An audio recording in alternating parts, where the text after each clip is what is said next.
All right. Bobby the Bull. No, I'm from Chicago. I'm not gonna big mouth. We'll give you some facts. Now you've heard all the thank yous. You've heard, you know, everybody knows how Linda is, so I don't have to explain it. You're good, you're bad, you're amazing pals. So I'm gonna give you some facts about Linda. Met Linda. Close your mouth. All right, close your ears, Marie, because you can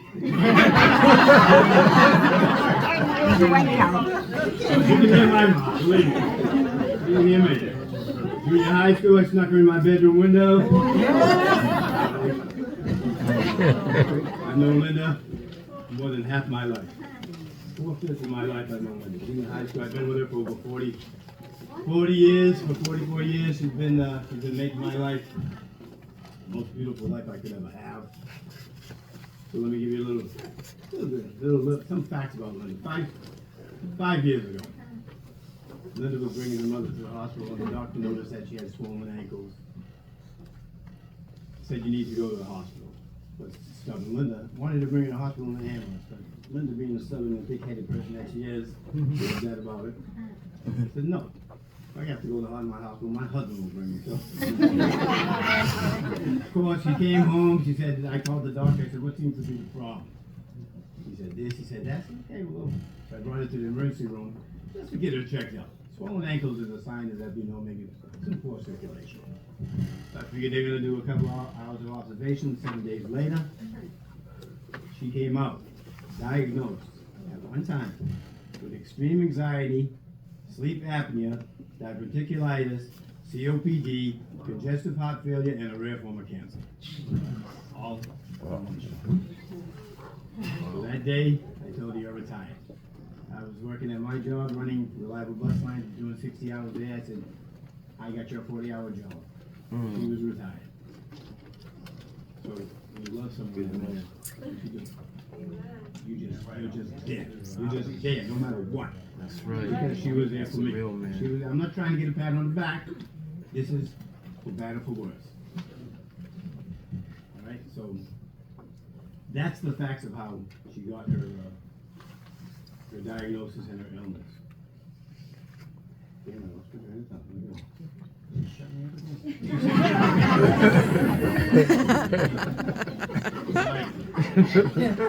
up.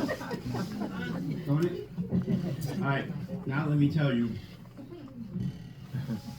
how much of a fighter she was. She got diagnosed with that 5 years ago. The rare form of cancer is called Langerhans cell histiocytosis. Look it up, because I'm not about to explain all that. But you could die today, or you could outlive me. So rare that the doctor even had to read up before we went to our appointment to find out about it. But she's a fighter. One thing I want to let you know about Linda was she is a fighter. She could have died that day, and she fought every single day in pain to give me another 5 years of her life. So I thank her for that. And if you don't think that she fought, this is her daily regimen. That she had to take. Every bottle is a different bottle. And they're all full with a different pill.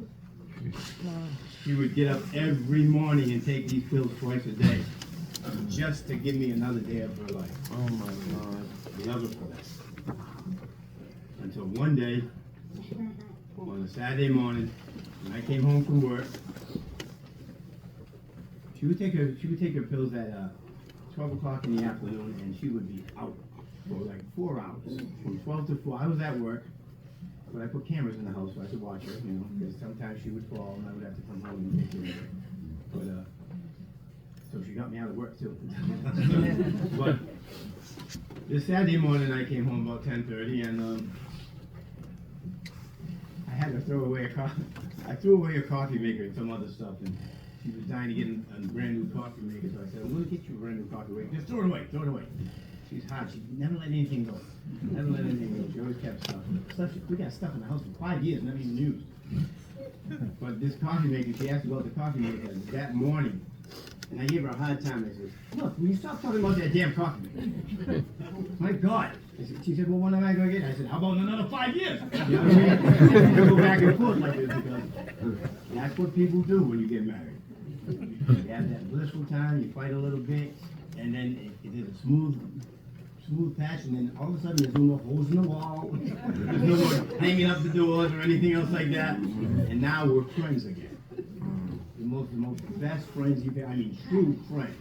No lies, trust, an abundance of trust, so that's where we're at now. So we used to fool around like that. So I'm fighting her about this coffee maker all the time. I got the coffee maker in the closet, ready to surprise her. So she said, well, how about if I go get it right now? I pulled out my wallet and I said, here's where the money is, honey. How are you going to go get it?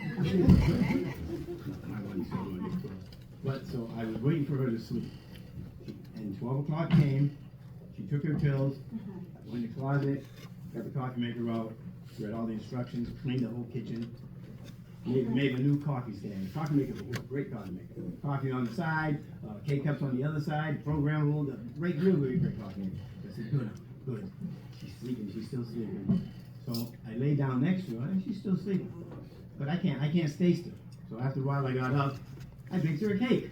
I said, coffee maker, cake. I said, this is good. I'm scoring lots of points here. So now it's about 4 o'clock, 5 o'clock, and our dog Moji needs to be walking. I said, man, she's been sleeping enough. I'll walk the dog Moji, come back in and wake her up. So what was the problem? So I walked the dog Moji. I said, okay, Moji, let's go wake him up. So I yelled at Linda, time to get up. Come on, let's go. You've been sleeping enough. And she didn't respond. I said, Linda. She still didn't respond. I put the blanket up and I noticed that her stomach wasn't going up and down. That's a bad sign. So I put my hand over her nose and her mouth. She had her oxygen tank on, but no air was coming out. So I felt for a pulse. No pulse. I picked her up and they must have heard me in Russia because I yelled, Linda! I started immediately to do CPR on her, and I called 911. And these guys were really great. They got there in 3 minutes. 3 minutes. We started doing CPR. We were going to put the defibrillator on her, but she was already gone. We could not revive her. We could not resuscitate her. But the good thing is that she went without pain, and she's out. Everybody says she's out of pain, but I want to be selfish and bring her back for at least one more day with pain, knowing that she's going to go. But when it was Linda, I mean, hey, when the law takes you, can't do nothing about it. And one thing you cannot do anything about it. You can be mad at him, because I'm mad. Don't say another word, but I'm mad. I'm really, really mad. But I understand. It's okay. Suicide wasn't against the law of the Lord. It doesn't get you into heaven. I'd be with her right now. That's how much I love her. I love her dearly.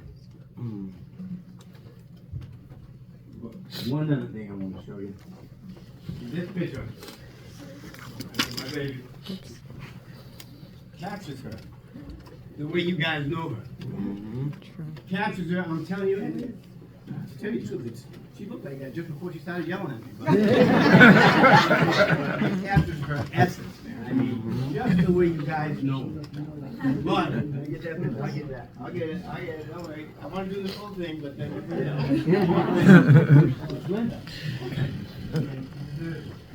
But see, Sunday, Monday, Tuesday, Wednesday, and Thursday. This is Linda all the way, all the way.